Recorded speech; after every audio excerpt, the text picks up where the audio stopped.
Europe 1. Nikos Aliagas, vous recevez ce matin le docteur Anne-Vincent Salomon, médecin pathologiste à l'Institut Curie et présidente du comité scientifique de l'association Le Cancer du Sein. Parlons-en. Bonjour docteur. Bonjour. Anne-Vincent Salomon, est-ce qu'on parle assez du cancer du sein ou est-ce que ça reste un sujet tabou comme pour le cancer en général? Alors, on n'en parle jamais assez. Quand les femmes sont touchées, il faut vraiment qu'il y ait une solidarité avec elles. Tout le monde est concerné, donc on n'en parle jamais assez. On parle d'une étude qui va arriver bientôt dans les prochaines semaines et qui invite 20 000 femmes à tester une autre approche qui rend obsolète le dépistage organisé qu'on connaissait. C'est une approche sur mesure. En quoi ça consiste exactement? Ça va consister à essayer de mieux trouver comment améliorer la qualité du dépistage. À peu près 50% des femmes ne suivent pas, ne vont pas aller se faire dépister alors qu'elles le sont invitées. Pourquoi? Elles ont peur? Alors, elles ont probablement peur. C'est compliqué quelquefois de prendre le rendez-vous, de s'arrêter de bosser. Donc, 50% des femmes n'y vont pas. On est invité à aller faire un dépistage entre 50 et 74 ans. Là, l'étude, qui est une étude européenne, vise à améliorer encore la performance de ce dépistage et essayer de l'ajuster aux risques individuels des femmes. Ça veut dire qu'il y a des idées reçues aussi autour du cancer du sein, qu'on pense qu'on n'est pas concerné, on dit que c'est héréditaire par exemple. À quel âge c'est héréditaire? À quel âge on sait que ça, c'est parce que sa mère ou sa grand-mère l'avait eu? Les cancers du sein peuvent être héréditaires, mais cela représente que 5 à 10% de l'ensemble de tous les cancers. Okay. Donc c'est une minorité d'entre eux. Là, l'étude qui vise à améliorer, à ajuster, à personnaliser le dépistage, va essayer de rechercher non pas des gènes héréditaires, mais des gènes qui augmenteraient le risque.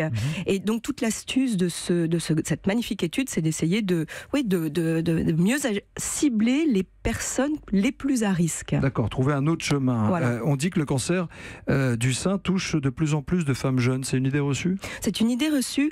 L'âge moyen auquel les cancers se développent, les cancers du sein, c'est 63 ans. La pilule est-elle responsable du cancer du sein? Non. Idée reçue? Non, idée reçue, non.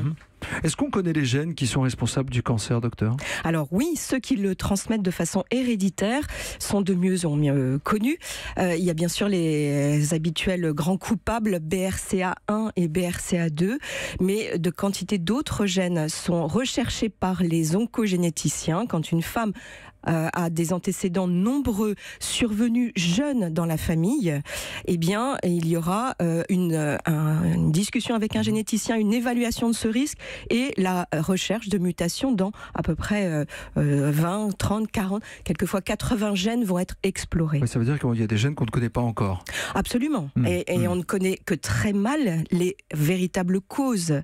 On en connaît un ensemble de facteurs, mais des causes précises, non. Quels sont les symptômes, et des auditrices qui nous écoutent ce matin, quels sont les symptômes, les premiers symptômes du cancer du sein? La plupart du temps, c'est une petite boule, une modification de sa poitrine. C'est la raison pour laquelle on invite vraiment les femmes à ne pas avoir peur de pratiquer cet examen, cette autopalpation. Et dès qu'une petite modification est repérée, il faut aller voir le médecin, le gynécologue, en parler. Ne pas faut pas le cacher. Peur. Faut on pas gagne avoir pas peur. de temps. En fait. Exactement. Faut pas repousser. Exactement. On dit que le cancer du sein touche aussi les hommes, j'ai lu ça? Oui. C'est un mythe ou c'est vrai? Non, à peu près 1 à 2% de l'ensemble des cancers que nous prenons en charge touchent des hommes. Dans ce cas-là, un fort risque héréditaire existe dans la plupart des cas. Mais en fait, on parle là du cancer. Ce sont les cancers du sein, ça je tiens vraiment à le dire. Il y a des maladies qui sont... rien du tout, la patiente sera opérée, l'opération va se faire en une demi-heure, en 3 quarts d'heure. C'est rapide. Ensuite, ce sera la plupart du temps complété par de la radiothérapie, et éventuellement une hormonothérapie après. Ce que je veux dire, c'est qu'il ne faut pas avoir peur. Les traitements sont de mieux en mieux ajustés et tous les efforts de la recherche visent à comprendre pourquoi les maladies sont différentes et comment faire pour que ça reste une maladie locale, sans conséquences. C'est pour ça vous faites des campagnes de sensibilisation. Ce soir à 20h20, la Tour Eiffel va être teintée de rose. Oui. Et les people qui s'engagent, à l'image de la championne de tennis Serena Williams, 37 ans, qui a publié une vidéo sur les réseaux sociaux où elle chante torse nu en cachant sa poitrine. Quand les people s'engagent, c'est vraiment utile, docteur ? Alors, ce qui est très utile, c'est qu'il y ait une mobilisation. La recherche a toujours besoin de moyens. C'est de plus en plus difficile d'obtenir des moyens. Donc, si les people expliquent qu'il faut soutenir cette cause, évidemment, c'est génial. Merci à eux. Merci à tous. C'est un relais, c'est juste un Absolument, relais. Le travail et la recherche, c'est vous au quotidien avec les malades. Oui, et dans les hôpitaux, c'est difficile. Merci d'avoir été notre invité, docteur Anne Vincent Salomon.